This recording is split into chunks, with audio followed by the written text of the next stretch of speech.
आज के एपिसोड की शुरुआत में तात्या जाने लगता है, तभी राही उन्हें रोकती है और कहती है कि ये आदमी वही है जो कल रात को आया था। इसके हाथ में वही टैटू है जो मैंने कल रात को देखा था। ये सुनकर सभी चौंक जाते हैं। तभी अनुपमा कहती है कि ये वही है जो कल ढाबे पर मेरी बेटी को छेड़ रहा था। जसप्रीत भी सहमत होती है।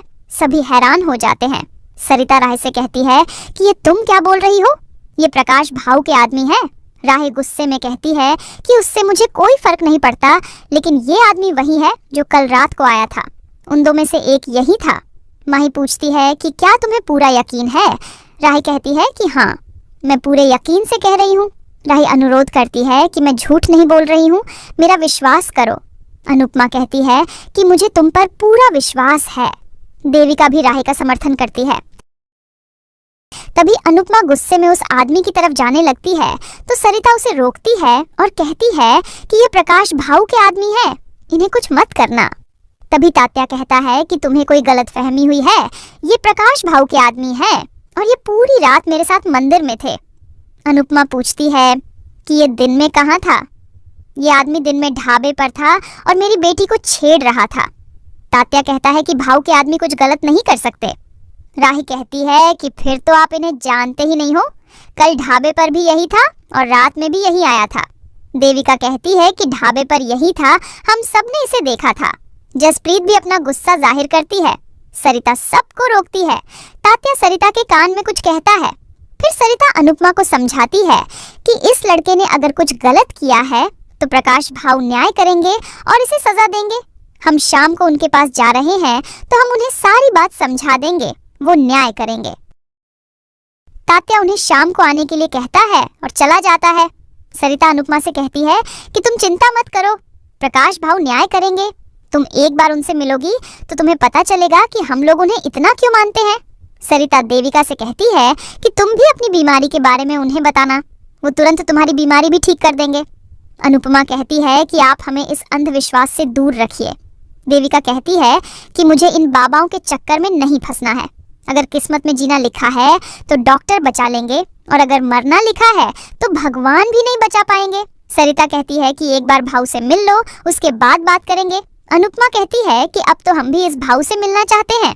इसके बाद देविका जया से वीडियो कॉल पर बात करती है और दोनों खुश होती है। जया कहती है कि आप अपना प्रॉमिस याद रखना। देविका हाँ कहती है और उसे मुस्कुराने के लिए कहती है। जया खुश होती है।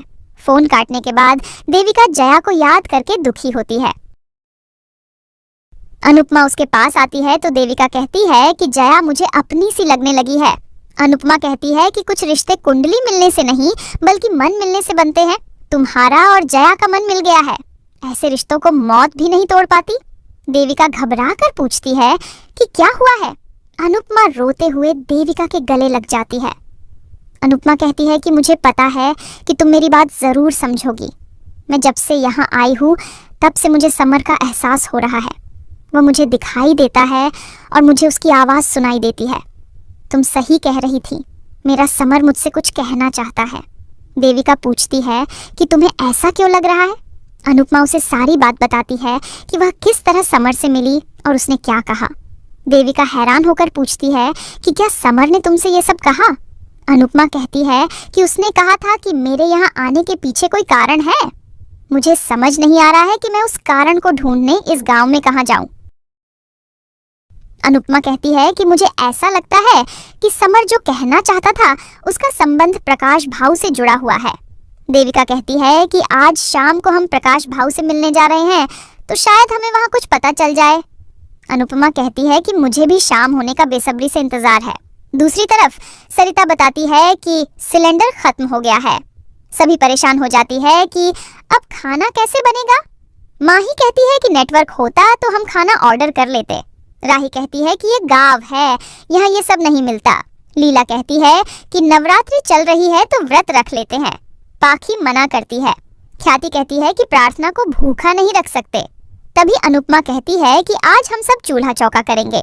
सरिता सहमत होती है। अनुपमा सबको चूल्हे पर खाना बनाने के लिए तैयार होने के लिए कहती है।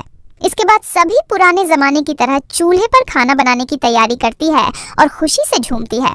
अनुपमा और देविका साथ में डांस करती हैं और सभी इस पल को एंजॉय करती है। अनुपमा चूल्हे पर खाना बनाती है। सभी इस तरीके का आनंद लेती है। सरिता गोबर के उपले लेकर आती है तो पाखी उन्हें देखकर मुंह बनाती है। अनुपमा कहती है कि गौवंश का गोबर भी आशीर्वाद होता है।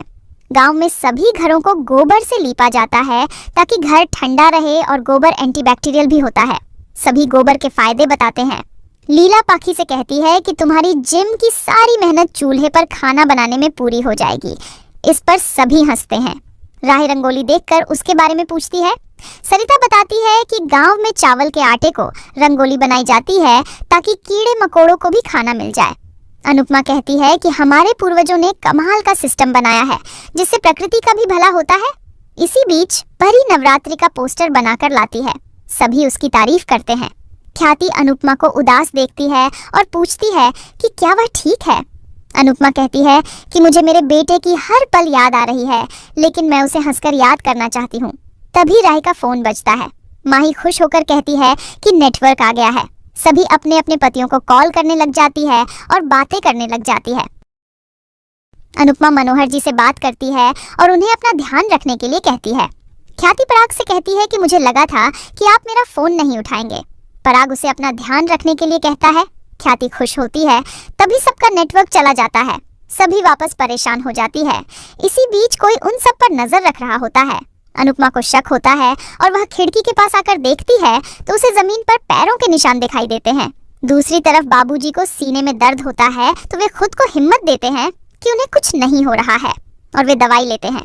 बाबूजी तोशु को फोन करते हैं, लेकिन तोशु पत्ते खेल रहा होता है और बाबूजी के कॉल को नजरअंदाज कर देता है। बाबूजी को दर्द ज्यादा होने लगता है तो वे अंश को कॉल करते हैं। इधर अंश पराग के साथ चेस खेल रहा होता है और उसका फोन दूर पड़ा होता है। पराग कहता है कि मुझसे चेस में जीतना इतना आसान नहीं है, लेकिन अंश आत्मविश्वास से कहता है कि आप बस देखते जाइए। प्रेम कहता है कि शायद पापा अंश को खुश करने के लिए ये सब कर रहे हैं। मोटीबा उन्हें देखती है और कहती है कि अंश भी अनुपमा की तरह खिलाड़ी है। ये पराग को बहका रहा है और अनुपमा ने अपने 4 बच्चों की शादी हमारे घर में कर दी, जिसका हम कुछ नहीं कर पाए। दूसरी तरफ बाबूजी का दर्द बढ़ता जाता है और वे खुद ही जाने लगते हैं। तभी वे बेहोश होकर गिर जाते हैं। इधर सभी औरतें प्रोग्राम में जाने के लिए तैयार होकर आती हैं। सभी बेहद खुश होती हैं और उत्साहित होती है। सरिता कहती है कि अब सभी मेरे गांव वाली लग रही हो। सभी खुश होती हैं। लीला सरिता के पिता की फोटो देखकर डर जाती है। गुलाबो सबको फोटो लेने के लिए कहती है। सभी खुश होकर फोटो खिंचाती है। इसी बीच अनुपमा को समर की आवाज सुनाई देती है। अनुपमा घबरा जाती है और समर को ढूंढती है। समर कहता है कि जल्दी करो। अनुपमा परेशान हो जाती है और सबको कहती है कि जल्दी चलो। सरिता भी कहती है कि हमें देर नहीं होनी चाहिए। अनुपमा भी सहमत होती है और इसी के साथ एपिसोड खत्म हो जाता है। अगले एपिसोड में देखने को मिलेगा कि अनुपमा डांस रानीज के साथ नवरात्रि के प्रोग्राम में आती है तो वहां पर प्रकाश भाऊ की एंट्री होती है। सरिता प्रकाश को अनुपमा से मिलवाती है और दोनों हैरान होते हैं। आज का एपिसोड आपको कैसा लगा हमें कमेंट करके जरूर बताएं। साथ ही ऐसे ही डेली अपडेट्स के लिए इस वीडियो को लाइक करें और हमारे चैनल को सब्सक्राइब जरूर करें।